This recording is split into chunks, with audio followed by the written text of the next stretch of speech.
Do remember that pretty much doing business till the early 90s was very, very difficult. People complain about GST, but we have to remember what it came from. We need to improve GST, but do not throw the baby out with the bathwater. Before GST, every state has its own sales tax. General life in India will find that they have to keep making small payments of some form of hafta to somebody. We now crib about are actually processes. I'm applying my mind to right now is to clean up the EPFO system. Small level of corruption that happens is now the bulk of the problem. Some part of this is deliberate. You have to understand that well within the system, people are deliberately creating wrinkles in the system to extract rent. This is particularly true at the lower level. Poverty of aspiration is a general problem of the country as a whole.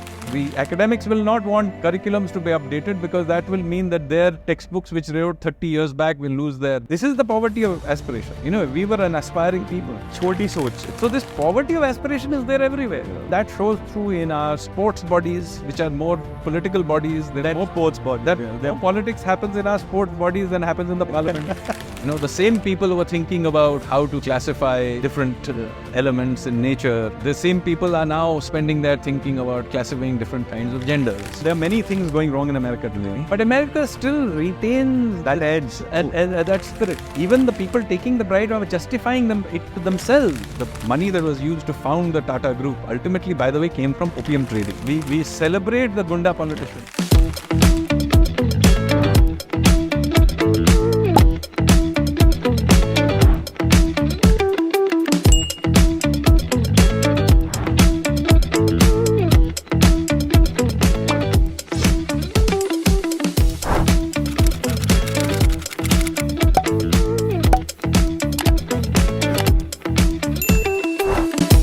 Namaste guys, welcome to another episode of my podcast, Akhil Kotari's podcast.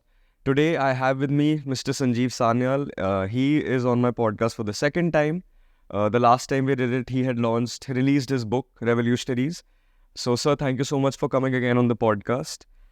So I want to start off by asking you that ease of doing business is such a talked about topic in India, especially in the last few years with the central government also pushing this further. But I, as a businessman, feel that the on-ground reality still in India has changed, but there is still a very, very long way to go. There is sometimes a lot of disappointment when you are starting out of business, whether you need any licenses or whether, dealing with the authorities. And I feel this is a very important thing to be discussed and to be changed because I feel this directly impacts employment in the economy, because if there are no people putting up industries, there will be no employment, is what I feel. So what is your take on this, and how do we move away from lack of ease of doing business in India?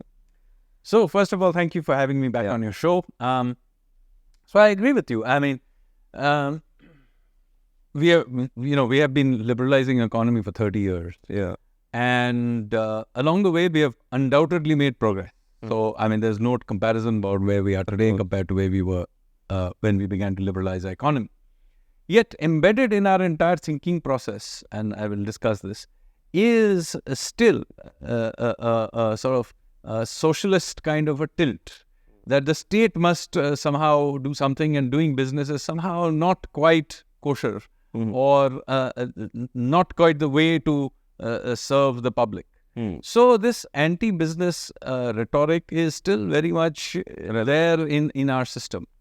And so even though we have kept making it easier and easier, I think we are not making the kind of strides we could if there was a much more generalized pressure to do so. Now, let me tell you about how we have progressed, because I think it is important before we get into the criticism about how far we have actually got. So just a quick of course, recap of this. Do remember that pretty much doing business till the early 90s was very, very difficult. Prior to that, you had to go for permissions for literally everything. Even the price of steel or cement or anything was set by something called the BICP, Bureau of Industrial Cost and Pricing. And you wanted to list your company, there was, you had to go to this comptroller of capital markets. Huge amount of rent seeking and corruption, as you can imagine, happened as a result of all of this. So we began to unwind that. New companies came, foreign investors came in large numbers, new private companies emerged and so on. So as a result of which, sort of a momentum has built, our economy has grown as a result. In the last few years, we have taken the next step. So it was not just about liberalizing the economy. The last 10 years, we began to create the structural architecture for allowing it. One was creating GST. We finally became a common market. People complain about GST, but we have to remember what it came from. Definitely. And we need to improve GST, but do not throw the baby out with the bathwater. Before GST, every state has its own sales tax and all kinds of... Definitely, there's a lot of ease in that. Yeah. So GST was introduced, and it is much more transparent than the mess that used to be there before. We created also the ease of exit. People forget that before, you want ease of entry, but you want a creative destruction process as well. So you needed a bankruptcy and insolvency system. We created as recently as 2016. Yes. And using that, we cleaned up the banks. Because earlier, the idea was, people could take loans later and then simply not bother to return. And then those banks eventually fell apart. So all of those things have got done. So in many, many ways, creditor rights are better. We have a system of doing creative destruction. Infrastructure has dramatically improved. Okay. We still need to improve the intra-city civic communities. That is a big issue, and I'll come back to it. But, the highways, we connect the cities, the airports that connect the cities, the ports, all of those have dramatically improved.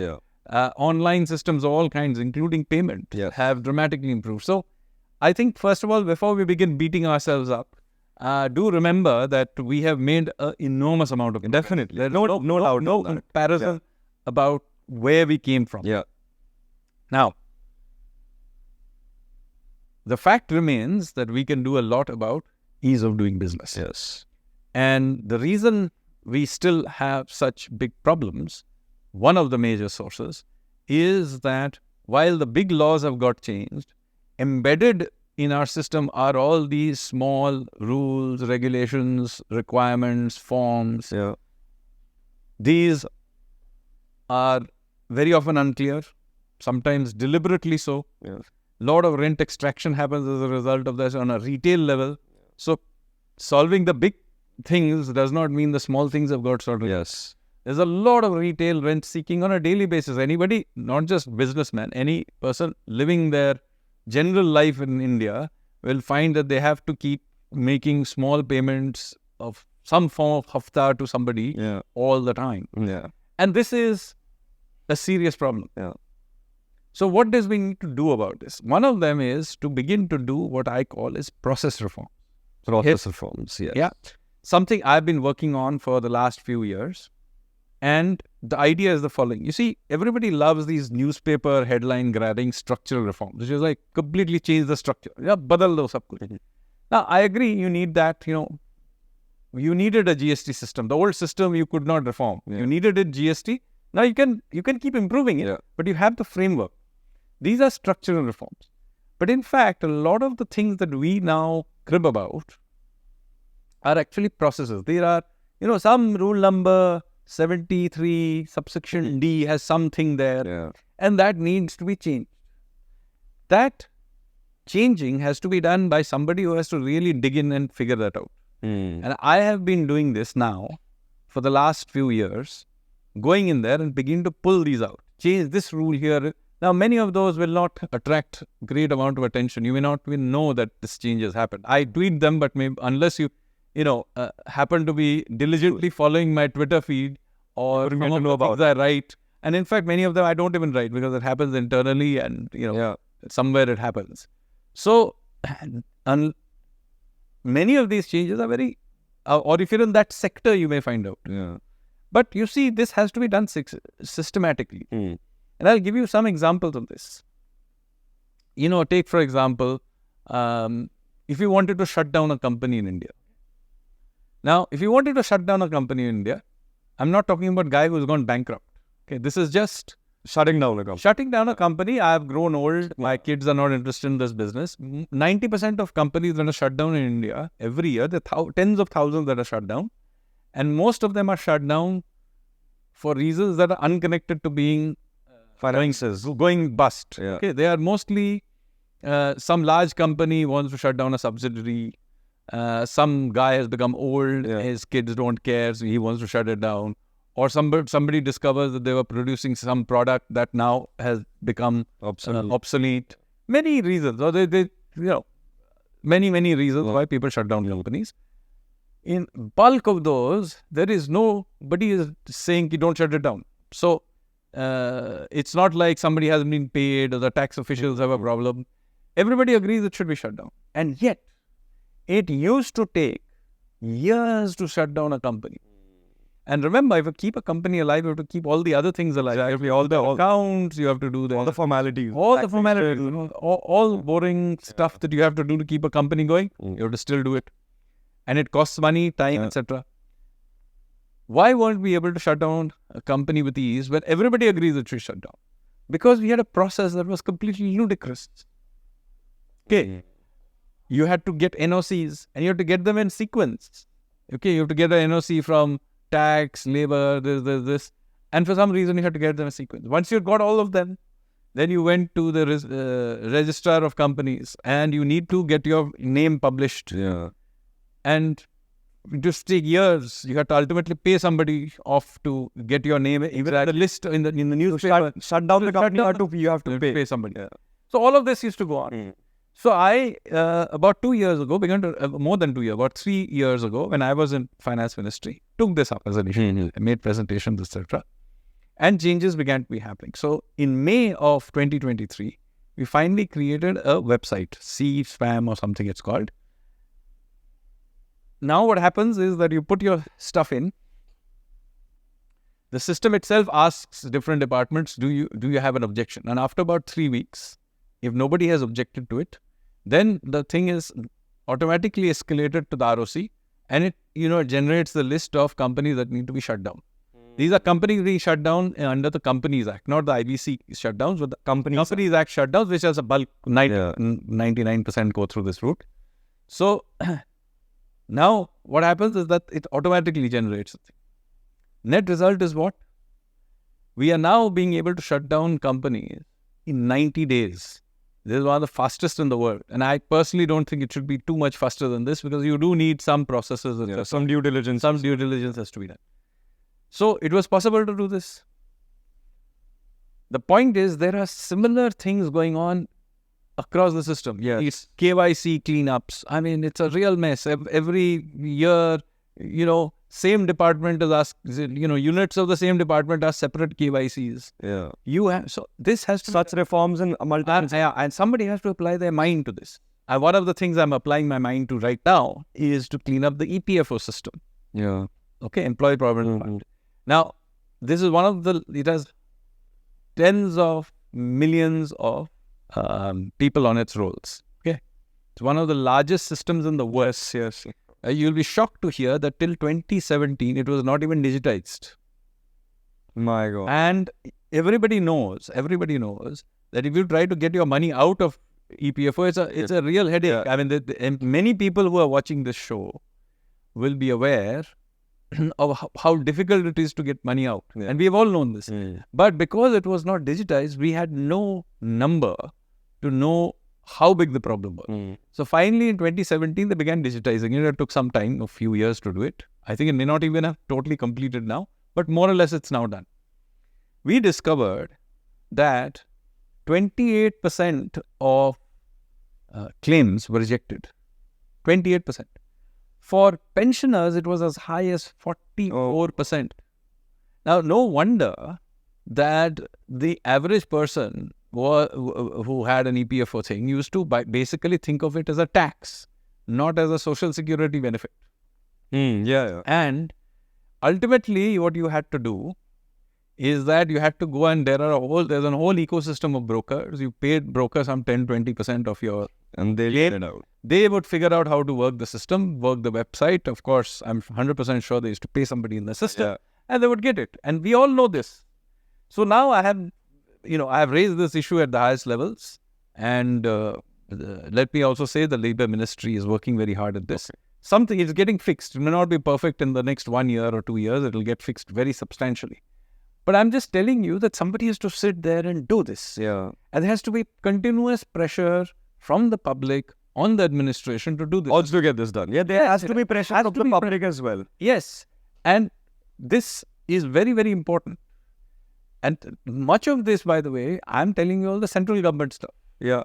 The bulk of the problems is actually the state government stuff. Yes, that's true. Okay, so maybe the national building code, the whatever, the thing comes from maybe the top. Ultimately, they are put into state laws. The local, guys are the guys implementing it. And typically, at every stage, somebody has to pay it off some small amount of money to, even if you're building a building and you want to make some small modification, you have to pay somebody out. And so this small level of corruption that happens is now the bulk of the problem. 100% for ease of doing business. Yes. Right? Yeah. Am I Yeah, right? 100%. So let us go back and recap. What was the problem to start? We simply didn't allow business to happen. Yeah. Okay. So then we opened it up. That was the 90s, early 2000s. Then we created regulatory bodies to make sure, regulation of this so that it's an even playing field.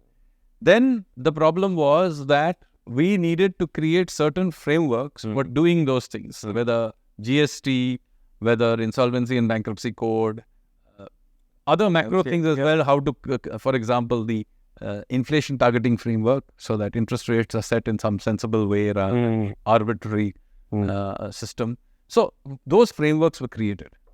Then we began to look at creating the framework of infrastructure, which is still undergoing, but you can visibly see that it's being built. Now we need to move from big framework stuff to the small detail stuff, which matter the most. Well, today they matter. Today. To start with, in today's time. Earlier, people would have said, "Oh, I know this is a small problem. My real problem is that the highway on which I have to send my goods doesn't exist." Exactly. Okay, and at every border, I had to stop and pay off people. Yeah. So that was the problem we had. So we have solved that problem. So remember, I'm just telling you sequence by sequence what are the problems we had and where we have come till. Yes. So the problems that we are now trying to solve, people thought that they were not problems earlier because we had these other problems. Now we are in the stage where we have to think of these problems. These are now daily kit problems. Bilkul. Now, there are several things you need to do. One is the pain of going through one by one and making these process changes. Okay, so that is one part of the problem. Second thing, you have to understand that some part of this is deliberate. You have to understand that well within the system, people are deliberately creating wrinkles in the system to extract rent. This is particularly true at the lower levels. So you can have all these fancy, really good laws. But what do you do with the bureaucracy? But, and so on. So, for example, you're going in a highway going 100 kilometers per hour. You take you go off it somewhere. Exit somewhere. And then suddenly the speed limit is reduced to 30. Even though there is no ostensible reason for doing it, the road which you're going on to looks perfectly fine. It suddenly becomes 30. And the board which says 30 is behind a tree and has 5 posters on it. Yeah. And then just a little bit ahead, there'll be some police. Now, if you're under the impression that this is happening because by chance, do not think so. I spend a great deal of time going through these laws and rules, etc. Seriously. A very large part of these wrinkles in the system are deliberate. And you see, we are asking, the feedback mechanism is to the political class. They are sitting there maybe with making the big laws, which are maybe good. There are problems with them as well, but most of them are probably reasonable. It is this level of detail, and the easiest way to know the example of this is a very simple thing. I'm telling you to do this. Go and see if you can find out what all of you have traffic challans, etc. In virtually no part of India will you be able to find out what are the actual traffic rules, what are the actual traffic fines. I actually wrote about this about 6 months ago about Delhi police. So even in Delhi, this was not available. Now it is because I wrote an article about and saying. Otherwise, it wasn't. Not till 4-5 months back. Even in Delhi, you would not have been easily able to find out what is. Even now, you may know what are the fines, but you won't know exactly what the rule is. What if? They've confused it up. Yes. So you will find this across the country. The exact rule is never quite clear. Okay. Sir, I completely agree with the fact कि ये जो खिट वाले issues हैं, ये सबसे ज़्यादा hurt करते हैं. Yes, but you need public pressure now. Yes, to change. I completely understand that, because today, as I gave you the example when we started off, if I want to go and set an industry, the amount of licenses that I have to get, it's correct कि मेरे को इतने licenses लेने हैं. But जब आपको हर department में जाके, as you use the word rent, देना पड़ता है, it delays the process so much. Is also why, sir, when you use the term poverty of aspiration, such things really demotivate you, even as a businessman, कि मुझे किस नज़र से देखा जा रहा है in this country. You know? No. So this poverty of aspiration is a general problem of the country as a whole. Okay. And many of these things that you're seeing is the result of a poverty of aspirations of us as a people. So I have said this poverty of aspiration issue in a different context in terms of UPSC aspirants and so on. And most people will That went viral as well. Yeah, that went viral as well. But that is actually a symptom of the problem. It is not the problem. Okay. The problem is that we as a people, having been enslaved for a good 800 years, and then been captured by the virus of socialism for another 50 years, have been enslaved to such an extent that we simply do not aspire to something bigger. Okay. This is ironically even true of our business class. Yeah. Okay. So, one of the strange things is many of these reforms that I am trying to get done, I find that I push for these things. Very rarely does industry come to me and try to push for these things. Sometimes they do, but mostly they don't. Okay, so I'll give you one example. Some years ago, I wrote in the economic survey about the complex rules that are needed for having to setting up a restaurant in across the okay. Some dozens of About 50 some licenses that you have. Well, 50 nahi yet, but it's quite large. You can Delhi it somewhere in 20 something and in different places. So I wrote about it, and then I wrote articles about it and so on. And then I asked different parts of the country, that hotel and restaurant associations, please come and tell me what these rules are, and I will try and help you solve them. At least in the union territories we can do. Even the other ones we can create a national framework and put it out. Maybe states will look at it. Yeah. I have not yet had, and I've done this with, several states in the country and asked them, please give me a representation of the rules and how I can simplify them to something sensible. I have not had anybody get back. The reason for this is this. Those who are in these associations are incumbents. They're not unhappy about these rules and regulations. And this is a problem, because we as a people are all, every group of people, the bureaucrats, the judiciary, the business, the doctors, the lawyers, the academics, everybody wants to save their little patch. Everybody else should do reforms, but my little patch should be left alone so that I can keep extracting rent from my little patch. So everybody tries to do this. Academia is also like this. The academics will not want the curriculums to be updated, because that will mean that their textbooks which they wrote 30 years back will lose they will not update their textbooks. This is the poverty of aspiration. We were an aspiring people. छोटी सोच इसको. छोटी सोच. तो ये चीज जो है हमारे सबसे बड़े बिजनेस में भी यही है. तो आप अगर कहीं, so let me tell you, this problem exists in our largest, where you would think this should not exist. Okay. Let's take our industrialist class. Okay. Now, Indian industry is no longer a small class. These people are very big companies. These are big companies. They make global level profits. They are well exposed to the rest of the world. Okay. But you tell me, with all of these, so India has a huge pharmaceuticals, generic manufacturing thing. Okay.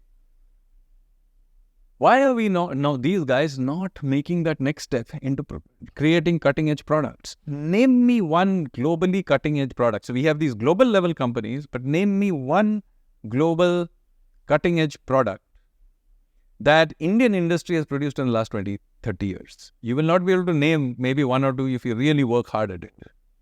Okay. Yeah, I can maybe name UPI, but that's by the government of India. No, that is by the Government of India. Yeah. Yeah, so ironically by the public sector.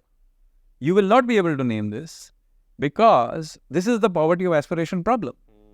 So you go to you go and ask, there are notable exceptions to this. So, so then you may be able to find the odd exception. But as a general class, let me tell you what will happen if you go and ask a big business person today, what are you doing in your R&D? Okay. After about 5 minutes, they will not answer you very many questions about what R&D their company is doing, because Indian private sector R&D is abysmally low. Yeah, we lack. And it is not because we lack engineers, etc. This is one of the excuses they will give you. The world's multinationals are doing the R&D in India. Every large company in the world has an R&D center in India. Yeah. So it's not because we are unable to do research. Even if you go to other countries, you will find half the R&D department in those countries are also Indian. So Indians can do R&D abroad. We are able to do R&D in India. So, but it is not Indian companies that are creating the labs to do R&D in India. Okay. So you ask any businessman, after about 5 minutes of conversation, if you probe them long enough, they will hedge their thing, and ultimately they will try to change the conversation to some CSR activity they are doing somewhere where my wife is working with weavers in some district. No, I have nothing against helping traditional weavers in some district. That has its own place. But it is not a substitute for doing cutting edge R&D. And this is a serious problem. CSR is not a substitute for our research development at the cutting edge. And this is a serious issue. So this poverty of aspiration is there everywhere. Yeah. It is there, and that shows through in our sports bodies, which are more political bodies. More sports bodies. More politics happens in our sports bodies than happens in the parliament. Yeah, that's true. They're in controversy throughout the year, all the sports bodies. So the point, and I'm not blaming this side or that side. That's true of every party and every sport. Yeah. So as a people, we have to now begin to aspire to more. Our researchers also, even in India, we aspire to get published in a foreign journal. We don't even aspire to be published in our own journal. Yeah. Okay. This is the fact. You see, even our own artists, they want some stamp of approval for winning an Oscar or some global award. But they don't care about our own awards. no. Partly because our own awards, to be fair, are not given out on the basis of some. So if you look at our films awards over the last 50 years, you go back, the award award is given on this thing, but a lot of it is internal politics of the system. Some boring, slow-moving art film will be given an award which nobody's ever going to watch. Yeah, that needs to be changed. Yeah. And they see that with literary awards. Most of the literature awardees of the last half a century, you will not be able to name who they are because nobody reads them. This is true of everything at every facet of Indian life. And so this poverty of aspiration problem we have to break out of this. And I'm particularly sort of sensitive to this issue because I come from Kolkata. I'm born, I'm Bengali. 100 years ago, look at the kinds of people that came out of that were there. Bengal. You will the city, the Swami Vivekanand, Aurobindo Ghosh, AJC Bose, Netaji Subhash Bose, even Tagore, even top industrialists like the Birlas, they are all from there. Mohan Chakravarti, these are top people. And today they have dispersed to the rest of the world, and you have real dwarfs there. And so I have witnessed that decline. So the poverty of aspirations is a very, very major problem to us as a people. How can we tackle it? So how can that mindset be changed? What do we need to do? So first of all, we have to understand that this is a problem. Problem, yeah. Okay.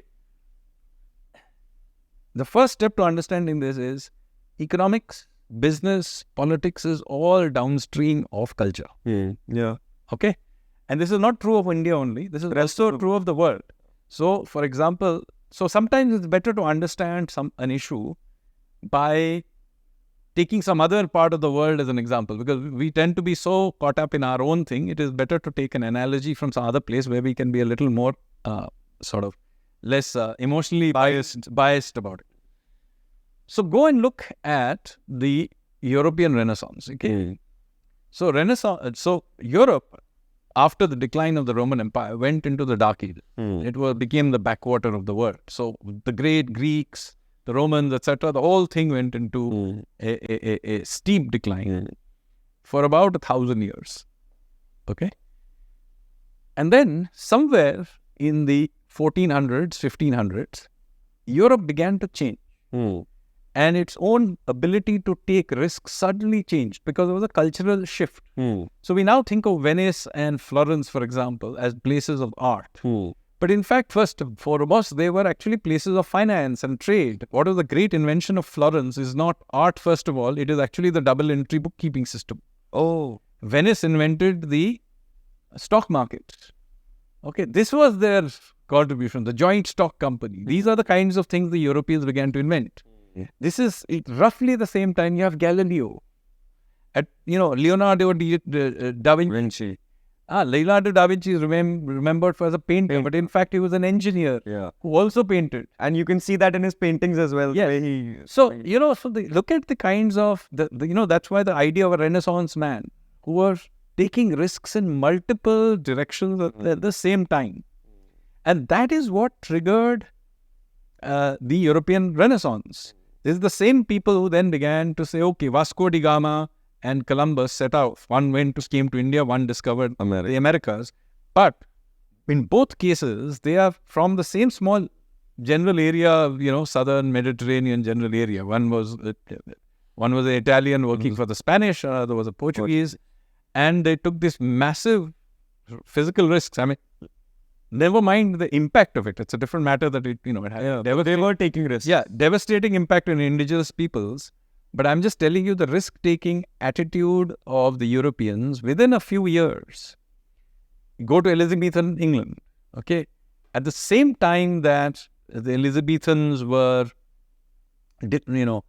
taking on the Spanish Armada, they were, Francis Drake was circumnavigating the earth. Was the same time that Shakespeare was performing the plays. The same people who were doing one were also watching Shakespeare's plays being performed live for the first time. Yeah. So what was going on here? It is a change in mindset about what you think can be done, the risks you can take, the scale of things. So this is the kind of thinking that happened there. And for the subsequent 500 years, the Europeans dominated the world. And it's not just Europe, the offshoots as well. It's like the North America. They are the people who dominated the world. The European cultural civilization dominated the world. Now you can also see the decline, the beginnings of that decline. The same people who were thinking about how to classify different elements in nature, how to classify biological, the same people are now spending their thinking about classifying different kinds of genders. So what has happened is that, they have stopped taking, meaningful risks and are becoming become a caricature of that risk-taking. You see, suddenly what modern art broke through from classical lines and created Picasso and modern architecture and all of that. They have now become a caricature of themselves. You just go to Tate Modern and see. I mean, there is some good stuff there, but much of it is now garbage. So the point I'm making is a culture of serious risk-taking as opposed to caricatures of risk-taking as a people. Where we take risks in multiple fields, from science to business. That is actually a mindset. And that mindset has to be built in India. Somebody has to invest into it as a people. Okay, this will then show through in the Olympic gold medal in the same way as it will show through in Business. art, business, other things. films, whatever. Same thing, it's the same thing. Everything. It's the same mindset. So, do you think our school curriculums also have some role to play in this, building that mindset eventually? It's circular. I mean, the stuff we have in our curriculums is a reflection of our mindset. So there is some effort to change them, but really it will not happen in silos. None of this will happen in silos. Do you also feel we lack idols in India? No, of course. So they are, ultimately a people become the heroes that they worship. I mean, sorry to cut you out, but as we were discussing before the podcast, if someone asks me who my favorite businessman or entrepreneur is, I will always say Elon Musk. So that's for your generation. For my. But look at the Elon Musk and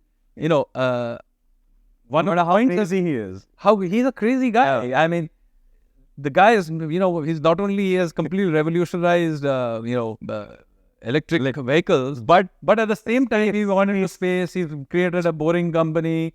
He's doing so much. And off the top of his head, he went and bought Twitter, renamed it X. Some of it is unnecessary and crazy, but you see, there's no point in blaming the fact that he's crazy, because he wouldn't be Elon Musk if he wasn't crazy. Yeah. The things that you may find too crazy are a part of that package. Exactly. Yeah. Exactly. So this is why it is important. I mean, sometimes says unnecessary nutty things on Twitter X. Yeah. Right. But if he was the guy who was saying the restrained, sensible things, then he would be, doing a postdoc in Stanford today. And nobody would know who he is. Yeah. But because he is crazy. And so this thing, this edginess, you can complain about America, and there are many things going wrong in America today. Yeah.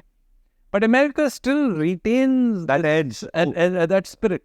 Yeah. You can still have some guy who will stand up, drop out of college. The only set up a dream, Yeah, so it is now under some serious threat, and I am fully cognizant of it, and I know. Yeah. Some of this, of course, with the last all the woke stuff, is part of the declining part of it. Yeah. But there is still some part of America that is willing to go out there and do these things. So, same thing is true of India. If we want to be a great global power, we have to have that culture of doing some completely out-of-box things. And it will come from people, by and large, I'll also tell you, who are not insiders to the system. All sudden changes happen by outsiders going and coming and disrupting the system, because the insiders are too built into it. That's so true. Yeah, so I am myself trying to do it in my own way. I'm trying to disrupt processes and reform them inside the government. But at the same time, I have no training in history, for example, but I have gone and written history books, which have been quite disruptive. You're a multitasker. Yeah, I'm disrupting that as well. I'm building a ship, by the way. I don't know if you're aware. Seriously? Yes, so I'm building a wooden ship, which is using 5th century AD technology. So 1500-year-old technology, Gupta era ship, stitching it together and trying... film doing that. We are doing all of that. In fact, we are filming it. We'll put it into a documentary. But the idea is to sail this ship in these ancient routes to the Middle East, to Indonesia, to Bali. Brilliant. And why am I taking the trouble to do this? And because I think it is important not merely to build it, but to sail it. So I intend to be on those ships, those voyages myself. Because, and by the way, we actually don't know how these ships behave in the water, because nobody has sailed in these kinds of ships for generations. But it is important to do this, to break ourselves out of this thinking process.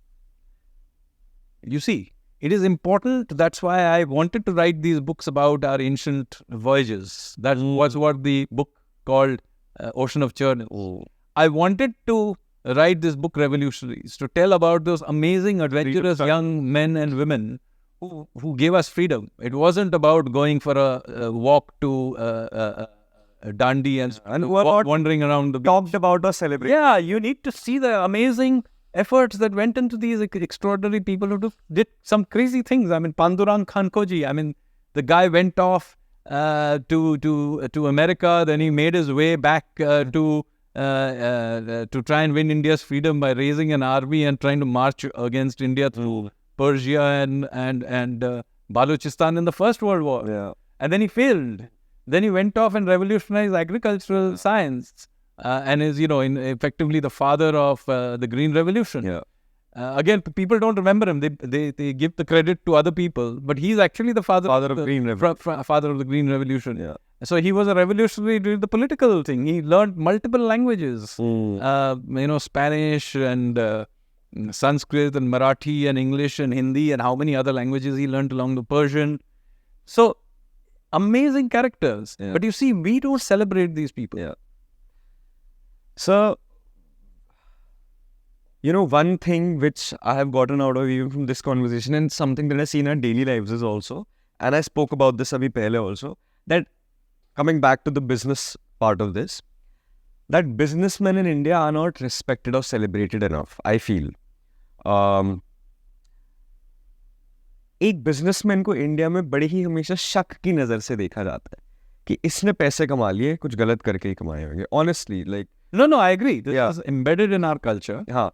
And other part is, again, I have to talk about this and I want to know your opinion on this as well, that when I see systematic fault lines, whether it's giving rent, the word you use or whatever, bribes, the bureaucracy at every level. And I'm not just talking about IS officers, but also the people जो उनके नीचे काम कर रहे हैं. हर जगह पे मेरे को personally वो ही issue लगता है system में. No. So this comes because one is the issue that you're giving too much powers to people. They are exactly expecting this corruption. But you see, like, how do we correct? So what I don't see. No. So I talked about process reforms, and somebody has to sit down and change these one by one.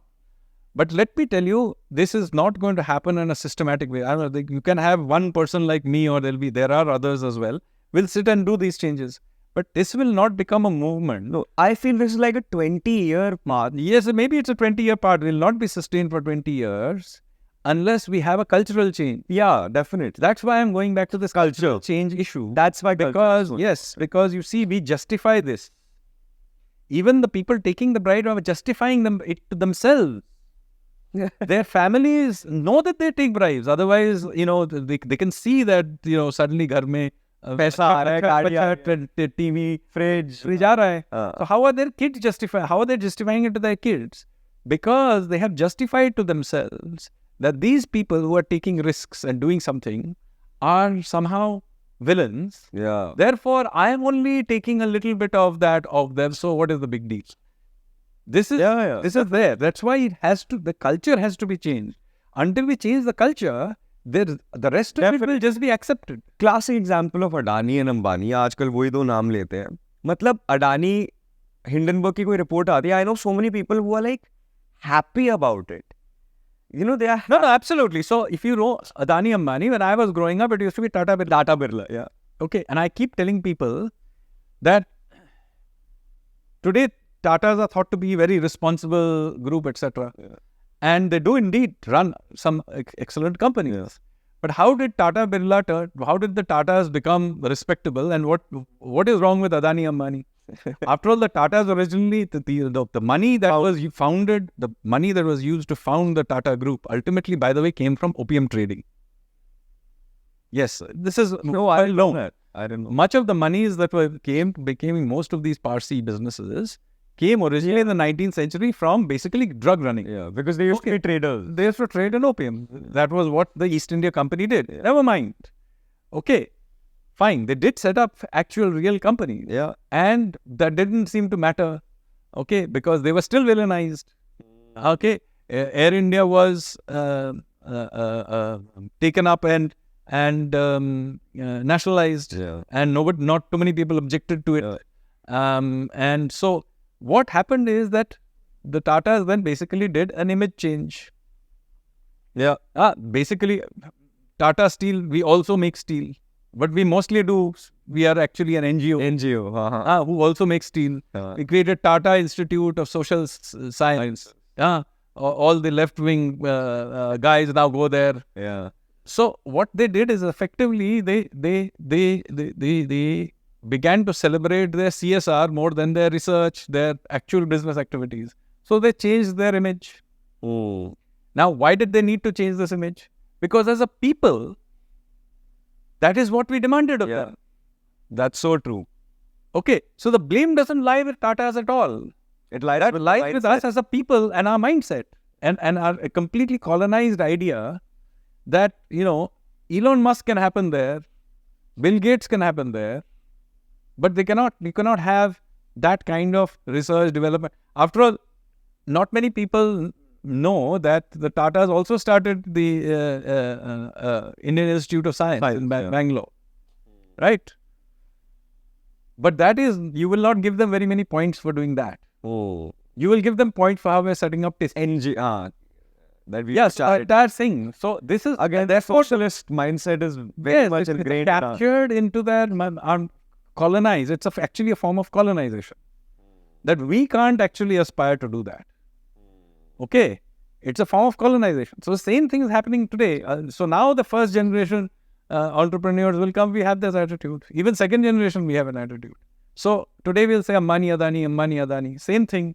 Now after a few years, what will happen? You will get the Ambani, Adani School of Social Science. And then you will hear Adani will say we also run ports. And some Ambanis will say we also run communication systems.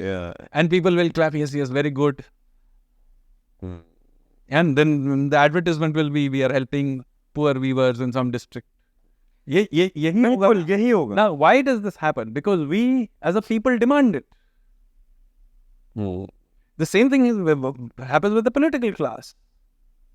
If you run your state properly, you will not be given points, but you will create some freebie which is completely pointless. Everyone will be voted to power. So ultimately, I cannot solve for business, for politicians, for bureaucracy. All of them are simply responding to the culture we have created. Going back to the culture. Yes. So whatever we as a people we ask for, whoever our heroes are, we will get them. Okay. If our heroes are risk-taking businessmen, if our heroes are great scientists, if our heroes are great sports people, we will get them. If our heroes are, UPSC aspirants, not even the guys who got through. Just the aspirants. And we make movies about them. If our heroes are trade union leaders, how will we grow as then as a you will get trade union leaders who are mostly doing. Look at the movies from if you go back to the 70s, 80s, what were the movies about? About trade union leaders shutting down. So then downstream of it, you got that. Again, part of the culturalization of. So you culturalize certain ideas in basically the Gangetic Plains, UP, Bihar, that zone. We have culturalized ourselves the Gunda politician. We actually make movies about them, and we all clap. What a fantastic movie. We celebrate the Gunda politician. Even so, then you get Gunda politicians. Your Mirzapur and all these things. What are these? We are celebrating this behavior. And even when politicians, even if you get police into it, the image of a great policeman is not some guy follows the rules, takes the court thing, investigates. That is not, that is not who we are celebrating. We are celebrating the guy puts on the dark glasses, jumps off his jeep, and then goes and smashes the face up without doing any investigation at all. Sir, I was sitting with a politician from UP and he said, भैया देखो, भौकाल होना चाहिए. जब निकलो ना तो पता होना चाहिए माहौल बना के निकल रहे हैं. Exactly. That is the mindset. You see, why does it Khatko, the nephew of some MLA, to pay a toll? What is the problem? Is it a problem with money? No. No. It's nothing to do with 20 rupee toll you can pay, and all of us have got a this thing, Fast tag. fast tag. And so it's actually a waste of time getting stopping at the Exactly. toll, arguing with the guy. It's a waste of time. So why do they do it?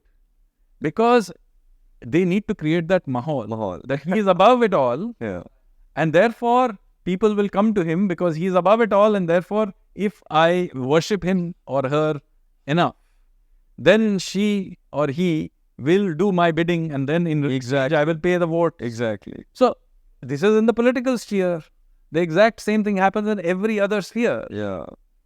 of life. So unless we as a people stand up and begin to recognize this is why I'm trying to have the conversation about culture.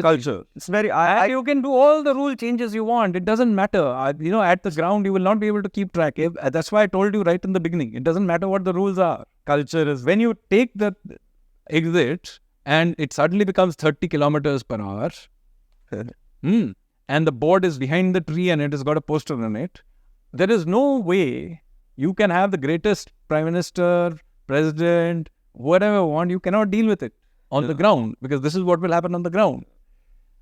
It can only happen if we as a people begin to demand that this is not right. And this and the policeman's kid looks on him or her with some amount of suspicion when they come home with a clearly wrongly paid for fridge. Right. Yeah. Fridge. Yeah.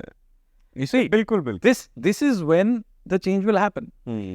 Till then, we'll have to suffer this. We can fight these battles on a daily basis, but ultimately, You're right. We have learned to live with it so much कि हमें लगता है कि अगर पैसे देके काम हो रहा है तो हो रहा है. So this is ultimately the poverty of aspiration. Yeah. Our aspirations as a people is limited. Yeah. And therefore, this is it. Worst case, हम लोग यहाँ से किसी तरह से दुबई जाके काम करेंगे. Escape the system. सही कह रहे हो आप. बिल्कुल. ठीक है. We will not solve the problem. बिल्कुल. And वहाँ से फिर हम लोग WhatsApp में ज्ञान देंगे. So, sir, my last question to you is, freebies, I feel, is a very big problem. Again, in creating that mindset of the Indian people, I feel it makes people very lazy. To some extent, it is important. But also, I feel कि people have started taking these things very lightly. कि अरे ये तो हमारा आ ही रहा है, अब हम और क्या ध्यान देंगे? हमारा राशन आ रहा है, ये आ रहा है, वो आ रहा है, बिजली आ रहा है, पानी आ रहा है. उस माइंडसेट से हम कैसे बाहर निकले, या फिर that is something जो इंडिया में relevant रहेगा बहुत टाइम तक, because उस पे वोट पड़ता है. Look, the mindset of freebies is not anything true only of India. It is true everywhere. And there are economists who will, argue for something like universal basic income and so on. Yeah. So there is nothing new. This whole mindset of freebies, however, people should realize is extremely damaging. Because if money is being spent on freebies, you should immediately ask them, what are they not spending it on? After all, money does not grow on trees. Yeah. Either the freebie is being paid by cutting expenditure somewhere else or by increasing taxes. So when you are paying your GST or your income tax, remember that that is the money that goes into freebies. Yeah. Or you're getting inflation, because inflation comes from basically funding your deficit through spending beyond your means. So ultimately, there is no free lunch. Okay, the freebie is not free. Somebody is paying for it. You are either paying for it in inflation, or through a cut in expenditure somewhere else, or through taxes, or through debt, which means your children will pay will pay for those freebies. Somebody is paying for those freebies. So this it goes back to the culture. If the culture of a people do not appreciate this, there's no point in asking for, it's not like some economist is going to stand up and make this point and, people will understand it. It won't. And politicians won't either, because, you can see they'll get into this competitive freebie business. Yeah. So it is very important that we as a people demand things from the government. When we demand things, we ask sensible things. We ask for the roads to be good. We ask for our law and order to be set up properly. We ask for defense. We ask for cyber security. Whatever it is, whatever we think is the sensible things that should be asked. The moment you say, we want our public transport to be free for women and also for men who are below the height of 5'6", but above the height of 6'4", all this kind of thing happens. This is meaningless. Yeah. I mean, this is not to suggest that the very poor do need some support. Yes. But that's a different thing altogether. Definitely. Okay, sir. That was a great conversation I had with you. Thank you so much for giving me your time, and thank you so much for explaining the cultural bit so nicely. And I hope in the coming years, our culture, our mindset changes for good, and we all contribute in creating this great nation. Thank you so much, sir. Thank you. Namaste.